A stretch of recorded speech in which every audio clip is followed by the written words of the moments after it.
2024-с 2025 оны үйл хавар Уранgai аймгийн хэмжээнд их айтаахан сайхан тэр дундаа мал аж ахуйн салбар, аж ахуйн салбарт их айтаахан жил болж гарч байна. Энэ жилийн хувьд Уранgai аймагт 5.1 сая толгой мал өвлж чаварчж байна. За үүнээс нэг 2 сая их мал төлнө гэсэн юм тоотой байна. За өвлийн хувьд нэлээдгүй бас цас бахтай ер нь хөвчлэн ихэнх сумдуудад бор өвчлөө. Хангайн зарим сум, зүүнтлийн зарим сумдуудаар бас бага зэргийн цастай болчихсон. Одоогийн байдлаар бол одоо аймгийн бүх нутагт бас бор байна. Хаврын сар багсаар 2 удаас цас орж шороо тавилаа. За үүнээс хөдөлтөөр бас хангайн зарим сумдад гооч алгандаа нэг багахан цастай байсан. Одоогор бараг цас байлаа дуусчих шиг байна. Энэ оны хувьд сая 4 сарын байдлаар нэг 2300 толгой мал зөвсөр хорогдсон гэдэг юм тоо байна. Энэ бол өөрөө 5.1 сая толгой малд харьцуулахад бол одоо 1.45% буюу одоо хорогдлоготой адил гэхээр одоо ийм тоо байна.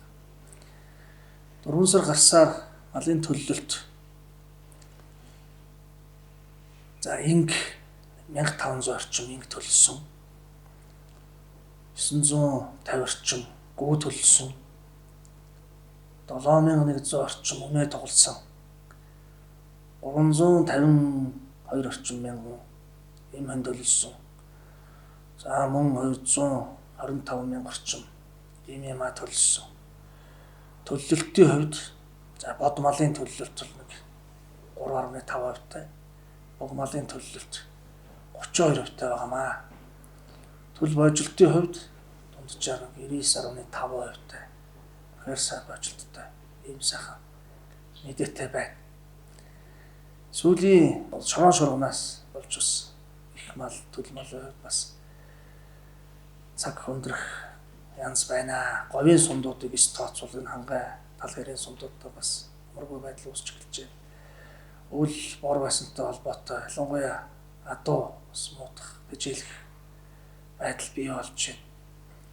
Үүнтэй холбоотуулж аймгийн удаа аж ахуйн газраас бас аймгийн онцгой комиссийн хуралд асуудал оруулж аймгийн аюулгүй нөөцөд бэлтгэж хадгалж байсан тэжээлүүдээ үлдэгдлүүдийг одоо хэрхэн яах вэ? Хадгалах, орлуулах талын шийдвэрийг сайн оруулж гаргууллаа. За 11 мянга орчим ногоон тэжээл хадгалагдж байгаа. Үүнийг хөнгөлөлттэй үнээр буюу 5,000 төгрөгөөр сумд руугаа иргэдрүүгээ худалдан борлуулах шийдвэрийг сайн гаргалаа. За ногоон ус, говьоос удаа аргалжин тэжээл, гэрчсэн тэжээл гэдэг энэ шуудайлсан юм тэжээлүүдээ үргэлжлүүлэн хадгалж эх оныхоо үйл хаварт аюулгүй нөөцөд үлдэгдлээр нь хадгалъя гэдэг юм шийдвэрийг бас сая аймгийн онцгой офицерын шийдвэрээс гаргалаа. Тийм учраас зах зээл дээр ч гэсэн өвсний үн, ногоон тэжээлийн үн их буурч байна. Үнэтэй уялдуулж, аваржилтын байдалтай уялдуулж бас ногоон тэжээлэх үнийг тогтоож ингээд худалдан борлуулах шийдвэрийг сая гаргасан.